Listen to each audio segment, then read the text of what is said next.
In-depth journalism in the Memphis community, the Daily Memphian is of Memphis, not just in Memphis, and seeks to tell the stories of this city. TheDailyMemphian.com. Truth in place.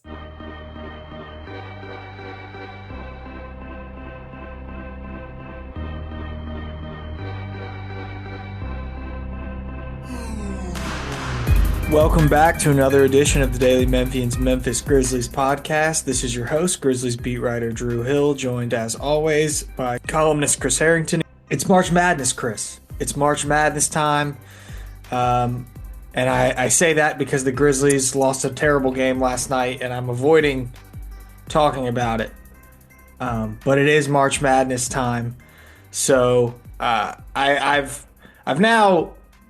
By the way, in addition to writing the game story last night, which was relatively quick given the way that the game went, the two NCAA tournament stories, I did the annual Grizzlies March Madness preview where I used the media guide to go through everyone's place of graduation and essentially figure out reasons you should cheer for totally random teams in the tournament related to the Grizzlies.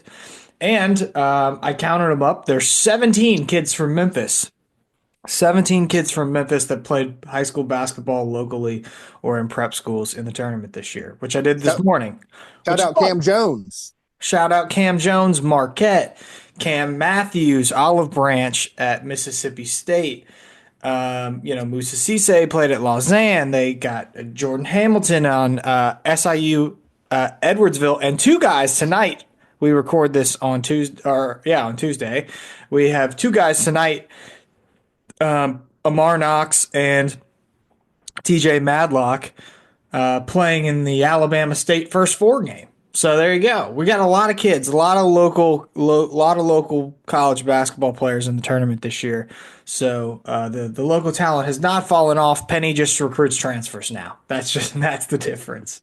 Right. But anyway, so happy March Madness. I've stalled for about as long as I can on the Grizzlies. Have you filled out a bracket yet? I have not filled out a bracket. I need to do that. I think for the reminder, I need to do that this afternoon. I have taken a glance. So I have a theory of the NCAA tournament that I use to fill out my bracket as someone who doesn't watch much college basketball. In years in which the Grizzlies are good, I watch very little college basketball, and this is one of those years. But I have an approach to the bracket that has done me fairly well. I've done fairly well over the years in my brackets. And what I look for are, to paraphrase Tony Allen, who warned us once about the Cephalochas of the world and the Ibakas of the world, I look for the Ty Jeromes of the world and the Jalen Brunsons of the world. I want the Davion Mitchell and Jared Butlers of the world. I want the Cam Spencer and Tristan Newtons of the world. What I look for are upperclassmen guards who are considered draft prospects. So I look for teams that have multiple pro prospects, but teams that within those multiple pro prospects have upperclassmen guards. That's what I look for when I fill out a bracket. And so some teams that jump out this year, just strictly looking at draft boards, teams that jump out are Duke, who's got a junior point guard, Tyrese Proctor, and like everyone's a pro prospect on that team.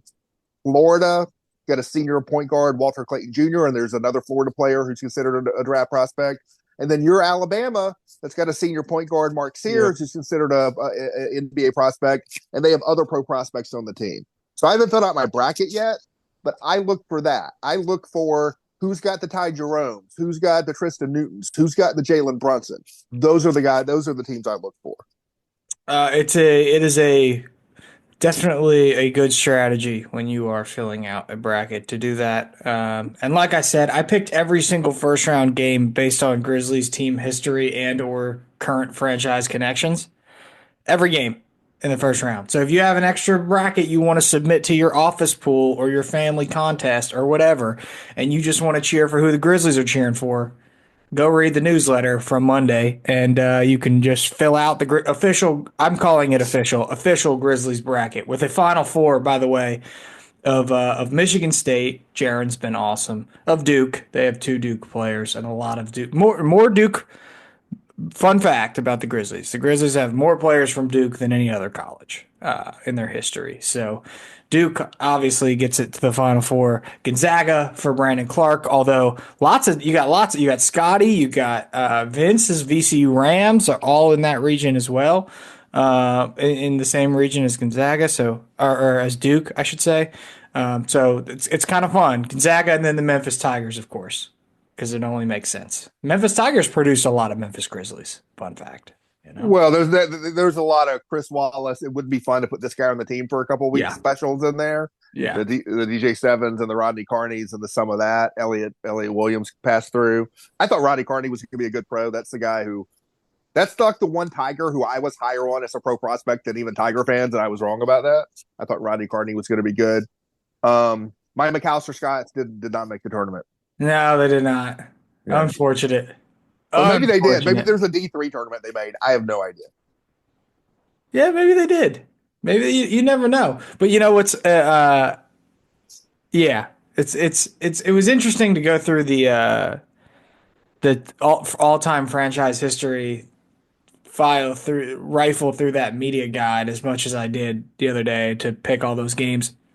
A lot of North Carolina, a lot of Memphis Tigers, a lot of Duke, a lot of Arizona. Not a ton of like Kentucky players for Memphis, interestingly enough, but it's kind of cool to see all the different colleges. Now there are some games where it's just like the Grizzlies had one player who played in 5 games and also happened to play at Auburn or whatever. So it gets a little crazy. There was a lot of Kansas during the Chris Wallace era. Yep. Josh Selby, Wayne Selden, Xavier Henry, some of those guys. So anyway, go check that out and go check out the other piece that should be up at some point today about all the guys from Memphis playing in the tournament, and show some love to all our Tigers stuff because it's obviously the biggest time of the season for them. All right, on to the Grizzlies, who suffered a double-digit loss to the Sacramento Kings on Monday night. It was late. If you stayed up for it, you were probably pretty disappointed. Tons of turnovers in the first half. Just a sloppy game in general. The defense continues to struggle. A lot of the same problems that have plagued them post All-Star break continue to pop up. 3-point shooting, not good. 3-point defense, not good. And Jake LaRavia gets his revenge. But as I noted, and I think this is honestly, I figured this was the case going into the game, Chris, and I confirmed it as I was watching. Memphis has not won a game in California this year. They continue to lose in California. I don't know what it is about these trips all the way west, but they do not win on these trips all the way west this season. They're 0-7 now in games in California with one more left. I feel like, and I have not committed this to study, but I feel like over the years there's been a history of rough West Coast road trips for the franchise across eras. So that's definitely a thing. I am the O of 7 in California is less concerning to me at the moment than the Grizzlies haven't beat a team that currently has a winning record since February 2nd. Yep. When they beat Milwaukee. That's a long time. They are 8-10 since the trade deadline, with the 14th ranked offense and 21st ranked defense in the NBA since the trade deadline. If you want to go glass half empty, to me, I start with that. They've been a subpar team now for more than a month since the deadline and haven't beaten a good team since before the deadline. If you want to try to look for reasons to hope, you can find those too. Those do exist. But to me, that you got to start with that. Yeah, no, those do exist, but there's not a lot of people looking at the team with the glass half full today. Let's just call it what it is. That's just the truth. Because you can't play the way that they played last night and continue to have the same problems pop up, although there are injuries, but that's a whole nother conversation that's also a concern, and expect that folks are going to be happy about sort of the way that things are going. Yeah, it's been since February 2nd, and some of that has been scheduled. They've had some opportunities to beat good teams, but not perfect opportunities to beat good teams since then. Although I would say, Cleveland without Donovan Mitchell felt like a pretty good opportunity to beat a good team with a winning record. And that did not go well. They've only beaten 4 teams. They've only won 4 games against teams with a winning record since the start of the new year. 2 of them came against Minnesota. It's been a Right. long time since the Grizzlies had an impressive win. A long time. And it also feels like a team, feels like we've been waiting all season for them to put their pieces together and see what they are. And we're just never going to see it until the playoffs. And I don't know if we'll see it then. Let's hope we see it then. I think the sort of muscle injury concerns of Santi Aldama and John Morant are like really, are a concern. You hope they're just going to take it easy with those guys and you get them in the playoffs. But you're just going to like show up in the playoffs and like flip the switch and like now you're playing an 8-9 man rotation with only your best players, and and you're playing your 3 stars all together 38 minutes, and suddenly the team looks different. I think if you squint at the season, you can see how that would look a lot different than what we've seen over the course of the season. And we just haven't seen it in the regular season. It just hasn't. It hasn't happened. It seems like every game, like someone important is missing, or a couple people important are missing, and they're playing 13 dudes, and they're searching for something that'll work. And like, what I've been saying, the dress rehearsal of playoff basketball, it has just not happened. It was like it is just not going to happen.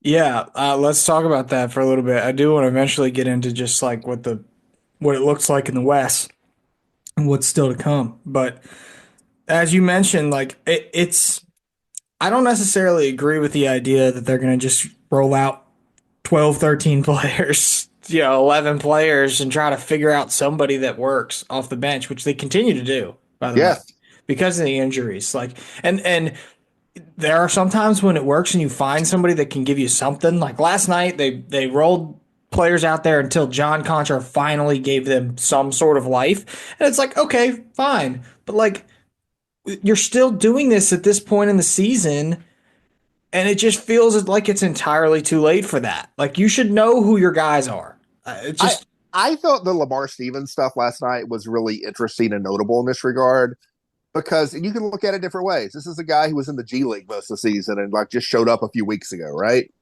But he had been in the rotation the last several games. He had played early in the game with Miami. The numbers with him on the court of this last stretch have been very good. He has clearly helped the defense when he's been on the floor, and the defense has been a problem. He comes out there and like early in the rotation, he is bad. He was flat out bad for 3 minutes. Like, missed 2 shots, had 3 turnovers in 3 minutes. He had more turnovers in those 3 minutes than he had in the previous 5 games. And like, he's just bad. But it's 3 minutes and you're struggling on defense. You pull the plug and he just never gets back in. It's not like, it's not like Vince Williams was playing well. It's not like Cam Spencer was helping your defense. It's like you just never, it just spoke to a lack of certainty about what you want to do. And this just, everything is on the fly right now. You wrote a column on Friday after they lost to the Cavs. Yeah. That essentially said this is the difference between what serious basketball looks like at this moment, and correct me if I'm wrong, unserious basketball looks like. Is that accurate? Yeah, and that's generally accurate. I definitely use the word serious in a contrast with the Cavs, both in-game approach and full season approach, right? In terms of both roster construction and the way that they're approaching the games, like that. And the key to that is that the top 3 players on the 2 teams are not that different from each other, both in terms of structure and in terms of quality. Now, their guy hasn't like missed half the games and is uncertain, like John Morant, which is part of the story. But the qualitative difference between John Morant, Jaren Jackson, Desmond Bane versus Donovan Mitchell, Darius Garland, and Evan Mobley is not that big. And you look at the way the rest of the roster is constructed, you look at the way, the degree of readiness they have in terms of their rotations and their game approach and how they adjust to things in the games, and just how serious they've been from day one this season of we're committed to winning and winning big right now, and we're all in on doing this. And that's a team that was great. And then the deadline then went out and added DeAndre Hunter. And so it was just a real contrast to me to look at, these teams have a similar, inner cores, and one starting 2 rookies, one starting two vets alongside them. One went out at the deadline to try to get better. The other to use draft assets to get better. The other used draft assets to basically get off of something they didn't think was working with Marcus Smart. And you look at it from an in-game perspective where the Grizzlies just seem to be sort of going through their rotations, and then when it doesn't work, you try something else. And like the Cavs were just going for the kill. Like the first sign of weakness, which was Zach Edey on the floor against a 5-out lineup, they were just relentless and they just drove Edey off the floor, you know? And to me, that's a team that's been ready from day one. And we'll see what they do in the playoffs. Maybe they disappoint. But it's a team that feels ready from day one, top to bottom, to do this. And the Grizzlies feel like they're just always peeking around the corner a little bit. Like they're always experimenting in the lab. They never like fine tune. They never finish off what their formula is, you know? Yeah. I mean, I don't think it necessarily means that they didn't try to get better at the trade deadline, but they didn't. That's the reality. But they didn't. They did not get better. Right. In fact, let me throw this out there, dude. And like the Marcus Smart stuff is really subject to interpretation because the dude just didn't play. And he wasn't playing for multiple weeks until he played one game the day before the deadline. And frankly, he was terrible in that game. So, like, no one knows on the Marcus Smart thing. But the net rating on the season, the Marcus Smart plus Jake LaRavia net ratings on the season is plus 17. They basically moved those two guys out with the idea that Gigi Jackson and Vince Williams were going to take those spots. The Gigi Jackson Vince Williams combined net rating is -7. That's a big swing. And I don't know, man. Marcus Smart's playing for Washington. It seems like he's doing okay. He's doing better than all these guys for the Grizzlies are. I don't know what to think about that. Clearly, it wasn't working out in all kinds of ways, and there is value to get off the contract and give you flexibility this summer. But the idea that what they had was going to help them more, to me, that looks questionable right now. Yeah, I mean, okay, so with the Marcus stuff, I think that there's several reasons that they moved off of Marcus Smart, right? It's not just contract. Right. It's not just contract. And I think that the bet that they made at the time is who everyone would have agreed you should put the bet on.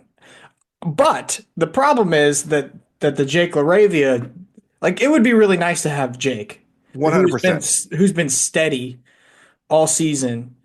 And that was a decision that they were forced to make earlier in the season before they had really a good look at either Gigi or Vince. That was a big problem. And then now they've come back and they both have not been very good. This will sound counterintuitive to some people just because of the difference in sort of interpretation of their athleticism.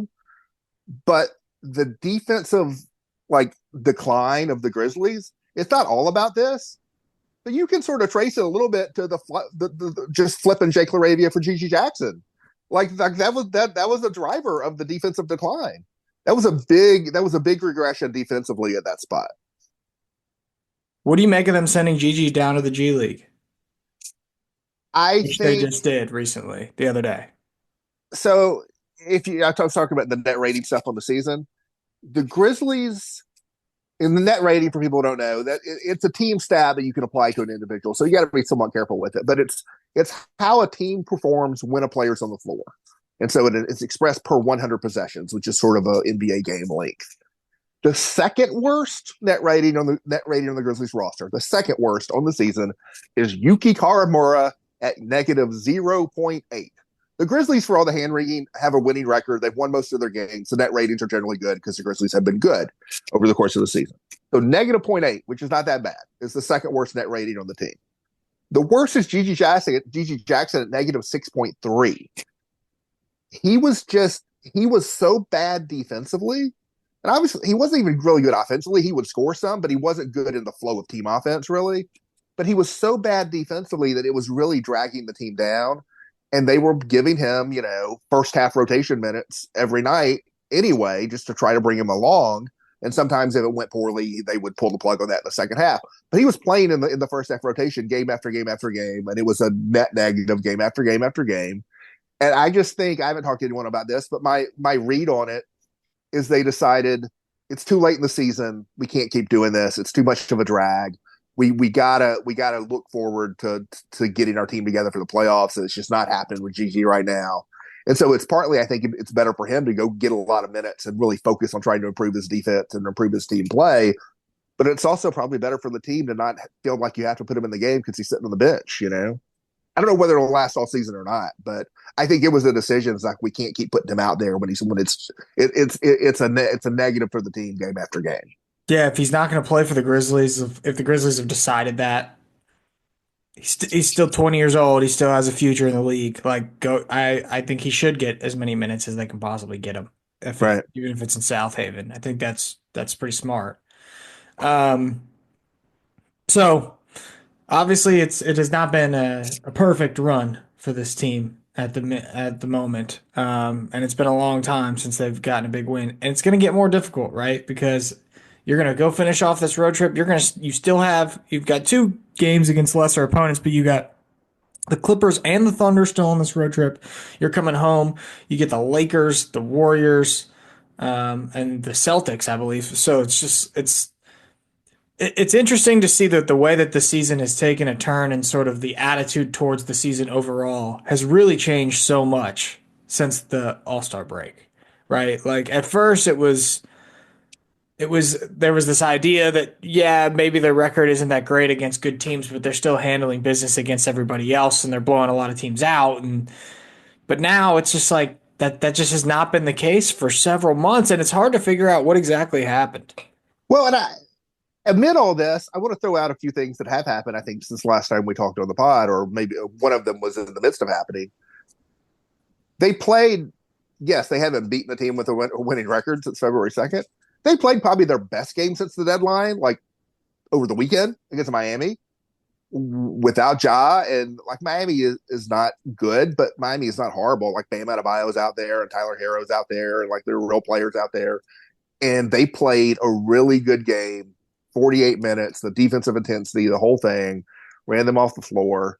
Jaren Jackson returned quicker than I think anyone expected from his sprained ankle, and has been good since he's come back and great in the game against Miami.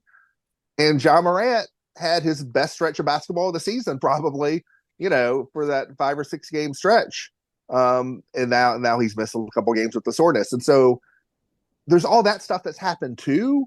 And that's why big picture, you look at the 8 and 10 and the team performance, but then you look close and like, if you just put those guys on the floor and you don't play, if you play like the starting lineup they've had all season and they're all available, you play those 5 with Santi Aldama, Brandon Clark, Luke Kennard, let's say Scottie Pippen, and that's it. You just play that, and you play the big 3, 38 minutes, which is what you expect in playoff basketball. Like if you drill into the numbers and like start subtracting all this stuff around the edges, and I've done this, it actually looks good. But can you believe that's going to happen in the playoff? That's the problem. I do think the potential is still there. Yeah, no, I'm glad you're at least providing some silver lining here. I think you're right, but the concern is that these guys have not played enough games over the course of the season, and they've missed too many. That you can't rely on that. One thing that has come up, and I'm glad you touched on him, is Scottie. Like, I think Scottie Pippen's going to be in the playoff rotation. That's not something we probably would have expected.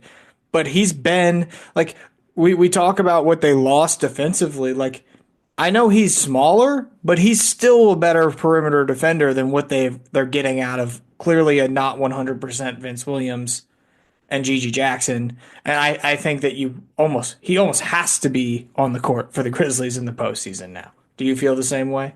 Yeah, I'm glad that he got back into the mix. I was saying a few weeks ago that I think I wrote this at some point. Like, that's a guy I felt like they were discounting as someone who could help them in the playoffs back when he was sort of out of the rotation, just because I think he has the combination of athleticism and competitiveness to sort of hang in that setting.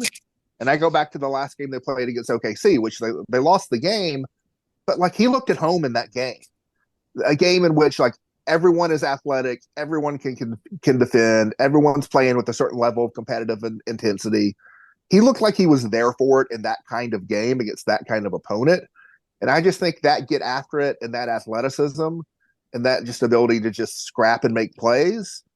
The problem that Scottie Pippen has had this season is when they've asked him to just be a point guard and like the turnovers are high and the offense kind of doesn't bogs down a little bit.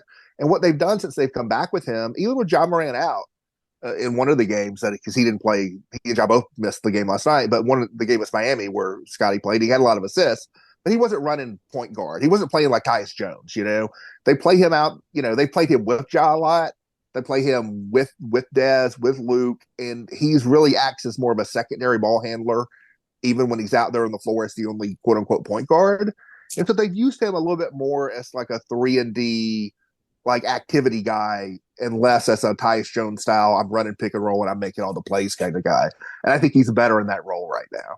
Yeah, I would definitely agree with that. I do want to continue this conversation about the Grizzlies as we look towards the playoffs, but first, let's take a break for a message from our sponsor. Want to make a big impact without getting lost in a big system? Join Youth Villages to be a force for families while becoming part of one. Help make positive changes on a national scale, one community at a time. It takes a family to transform lives. Start with yours. Apply now at youthvillages.org/careers. Another thing, Chris, that I think, and Scotty might be part of this conversation, but to me, as I watched the Kings game last night, and the Kings made 23 pointers, right? And the Grizzlies, outside of Desmond Bane, were bad shooting threes. Desmond Bane 7 for 7 really helps the percentages there on 3-point shots. Right. But that's been a recurring theme, right? Like that's the 3-point struggles have continued quite a bit over the last 2 weeks or so for this Memphis team. And to me, that's one of the real concerns as we look towards the playoffs as well. It's like it's not just the defense, which obviously they've been giving up a lot of points, but it's hard to keep up in some of these games, even at the pace they play, especially at the pace they play, if they're not able to make 3-point shots. And like Ja just hasn't been a very consistent 3-point shooter, especially dealing with the shoulder. Vince Williams Jr. he's not even close to the 3-point shooter he was a season ago. Gigi Jackson, as we said, can't stay on the floor. Luke Kennard's been a little spotty lately when it comes to what you're going to get from him from deep. So I'm a little nervous just about the consistency that they have, and are they going to be able to make enough threes over a 7-game series to really be competitive? I think it's an interesting question at this point. Yeah, I think missing Santi has really hurt the team in all kinds of ways in terms of how dynamic he is, and missing that from the lineup. In terms of the 3-point thing, the guys I would point to are the guys who are supposed to be the better shooters. Like I'm not, with Ja Morant, you don't really expect it necessarily. I think Vince right now, I don't really expect it. I look at like Luke and Jalen Wells. Like those are the guys you're supposed to be getting it from. Luke Kennard, since the trade deadline, has shot 35% from 3, which for the world is pretty decent. For Luke Kennard, it's like unimaginable, right? Like Luke Kennard shooting 35%, and he's been really erratic. He made 0 against the Kings. And then Jalen Wells is at 32%, under 32% since the deadline. And with those guys, even good shooters have bad stretches. But is it just that? Is it just a little mini slump and whatever shooting variance?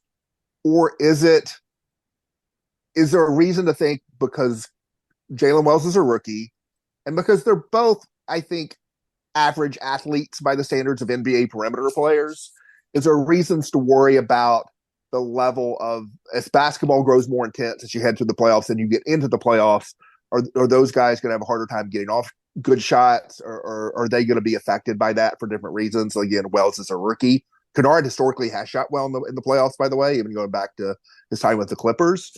But like those are the guys I think you're expecting to play, and you need to make shots. You're not really expecting Ja Morant to make threes. If Vince Williams doesn't start playing better, he may not be playing in the playoffs, right? But you need Wells and Kennard to be the guys who are making shots and stretching the floor and creating that space for you. Yeah.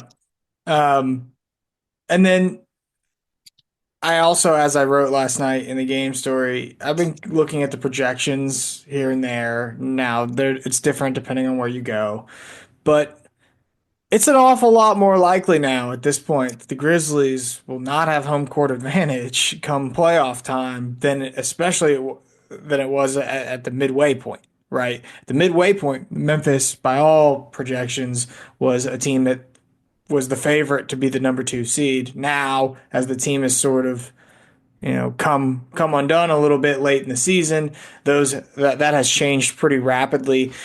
I guess when you look at what they still have left with a difficult schedule, and you look at about 51 wins and where they are in the standings, like, how much stock are you putting into all that? Like, do you think it's important to be just, watching for matchups and trying to figure out where they can end up in the first round, or are you just more concerned with the way that the team is playing at the moment? Yeah, to me, the two most important things are A, staying in the top six, because I think all the different lines matter, but the line that matters most is the line between 6 and 7, where you got to go through the play-in. So staying in the top six and bringing your best players healthy into the playoffs. Those are the two most important things. After that, where you are in the standings versus relative to where your first round matchup is, all of that matters. The first round matchup stuff is still impossible to sort through.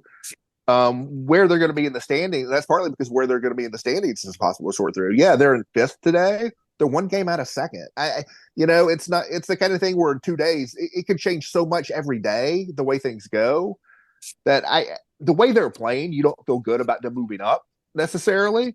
They still have a 3.5 game cushion between 5 and 6, which is a lot to lose in 14 games or whatever it is, even as well as Golden State and Minnesota, both of whom lost last night, are playing.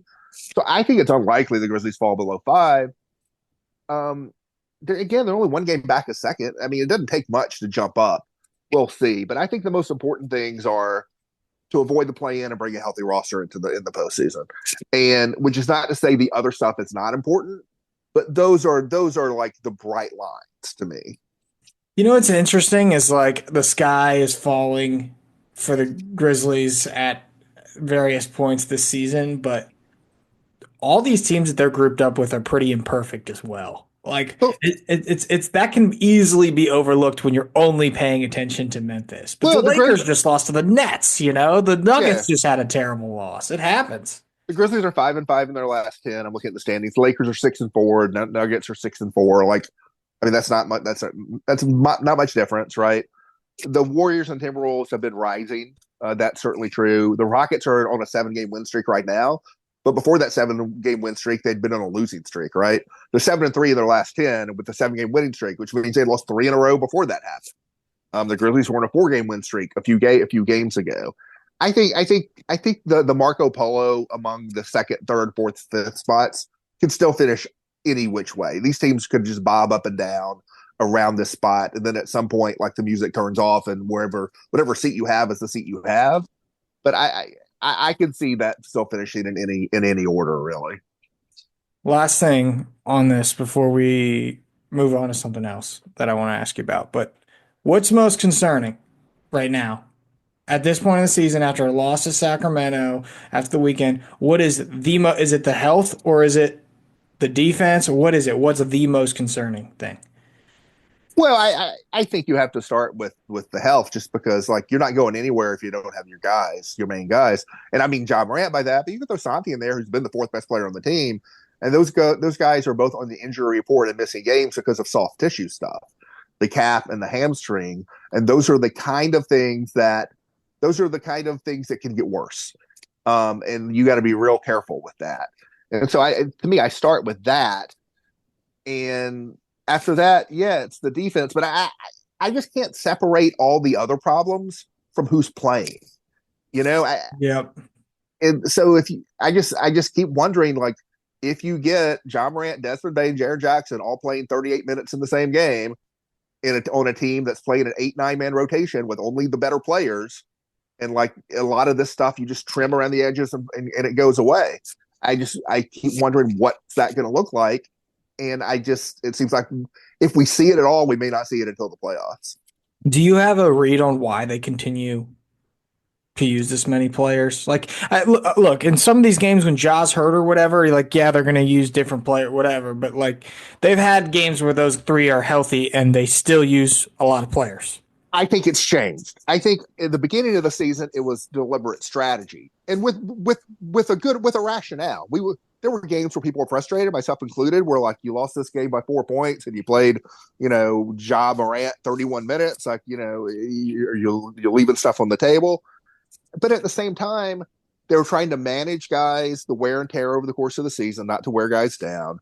They're also trying to develop their roster, and you make players better. You create value up and down your roster, um, and you're trying.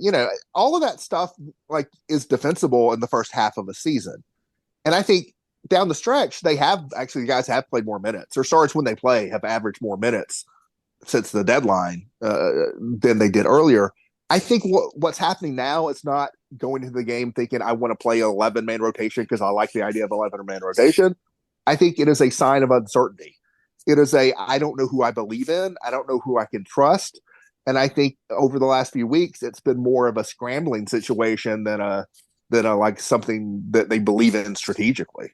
I think it's a reflection of the roster issues. I think you're right about that, but I also think that there's been this question of continuity all season long. And at this point, you might as well just try to get as much of it as you can and pick 9 guys. Like, just pick 9, and if they're playing bad, let them play bad. No, I agree with that to a degree. It's like Cam Spencer's done some good stuff, but Cam Spencer won't be on the playoff roster. He's not even going to be an option to play in the playoffs because he won't be on the roster. He won't be available. Yeah, and that's why I point to like the pull the plug on Lamar Stevens after 3 minutes, and then you're playing all. I agree with you to a degree. And so I'd like to see that happen. I would like to see them play more of a playoff style approach as much as they can the rest of the way, or at least up until the very end of the season with what they have to play with. Yeah, I mean it's got to be a point of frustration for both the players and like the fans too. Because think about it this way: like you don't know if you're going to be on the court or not on any given night. If you're the Grizzlies, like the chances are better than not because they're probably going to play 11 or 12 guys, but you have no idea what kind of minutes you're going to get. Like it's just like playing go fish, with the back end of the bench. And I would almost rather them pick 9 guys, and if they struggle and they're down by 20 at halftime because they don't have the defensive intensity, let them struggle through it. And then have some level of continuity when you get to the postseason. I'm not an NBA coach, but I think that's sort of the direction that I would lean for sure. Last thing before we get out of here. We did have the Tony Allen ceremony on Saturday. I'm just curious what your thoughts were on that. I thought it was great. I thought the speech was pretty perfectly Tony from what I can tell. Right. Yeah, I thought they did a very good job of celebrating him. Oh no, it was great. Tony, it's interesting how the different retirement nights they've had reflected the sort of the different personalities of the player. Marcus All was like, team first, the core fours reuniting, coming out together. He was sort of sheepish about talking very much. Zach Randolph was really sort of a coronation, like King Zebo. He's sitting on his throne and the whole shebang. And the Tony thing was just like this guy who was a one of one in terms of his approach to the game on the floor, in terms of his personality off the floor. And he just takes over the whole thing. Like he grabs his microphone and he just wandering around the little stage for 20 minutes, like talking. He's walking up to people, talking to people, telling Quincy Ponder jokes while standing next to Quincy Pondexter, like getting in Lionel Holland's face. That was delicious to me. Like he's going to get in Lionel Holland's face and only Tony has a microphone. Like he's going to take this moment and just like talk to Lionel, and Lionel smiling at him. And then he gets loose and he starts just dropping F-bombs and MF bombs and all this other stuff. I was sitting courtside next to some of the broadcast people, and they're like looking at each other like, oh my God, is he doing this again? Oh my God. They're trying to deal with this while they're doing live television. It was the Tony Allen kind of night. Yeah, they had to be playing Tony Allen level defense in the control room. Right. With some of the language that came out at the end. But I agree with everything he said. I thought it was just great. And what's funny is everyone knows that Chris Vernon, who works for Grind City Media, is obviously close with Tony. And, Chris, I heard him multiple stops over the course of the day say that Tony was nervous. Like he was really nervous for it. Right. He didn't seem nervous at all to me. Like maybe at the very beginning, but then once he started going with the mic, he was just sort of just telling every story he's got. You could tell it was straight off the top of his head, like just whatever he could come up with. And yeah, I thought he did a really good job. And it was a fun night, and the Grizzlies got a blowout win, which they hadn't done in a long time. So, Yeah. A good night overall at FedEx Forum, a bad night on Monday. The Grizzlies are going to be back in action on Wednesday night, heading to Portland. Not a pushover. Not a pushover. We may get Klingon versus Edie, by the way. We may finally get that matchup. All right.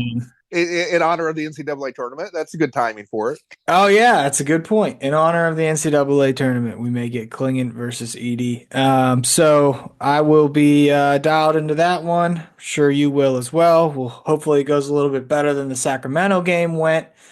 But that's all we got this week. Make sure you go check out all of our daily Memphian Grizzlies stuff. As I said, I got picks for the NCAA tournament. Chris has got a wonderful, if you missed it, Tony Allen column.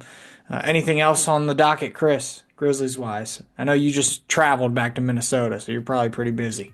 Yeah, I'll probably write something Grizzlies-related this week. I was going to write something this morning, but what I was going to write felt like it didn't really fit with what happened in the game, and it felt like the timing wasn't right. So I have a few different ideas. I'll probably pick one of them and write something maybe a little bit later this week. So be on the lookout for that, and definitely go check out all of our Tigers stuff this week as the Tigers get set to play in the NCAA tournament. Should be a fun one. Until next time, we'll see you later.